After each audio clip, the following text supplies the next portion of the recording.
One thing that will consistently set you apart from others is how well you can articulate yourself. That is a skill that you should never, ever, ever take for granted. So a couple of years ago, I found myself in a situation where somebody that I considered a close friend had disrespected me in a way that was quite egregious and appalling.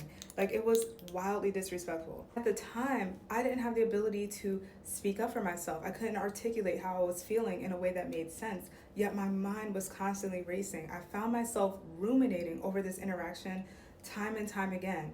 And my biggest regret was that I couldn't articulate myself in the moment. Articulating yourself means having the ability to communicate clearly and effectively. Now, there are many highly intelligent and well-read people who can articulate a thought maybe after they take the time to think about it.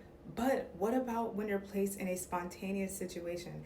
That's where things get a little dicey. It's those spontaneous situations that have consistently thrown me off. And when I say spontaneous, that could be anything from conflicts, it can be networking situations, it can be small talk. Those are all considered spontaneous situations in which you're going to have to communicate with people and articulate yourself. A book that I highly recommend for people who struggle with this is Think Faster and Talk Smarter. This book focuses on navigating those spontaneous social situations that can trip you up and leave you ruminating on things that you shoulda, coulda, and would have done. I highly recommend this read. Another one that I highly recommend is Small Talk, and this is more for people who are introverts and they find themselves wanting to go out and meet people, but they don't know how to start that initial conversation and then keep that person interested.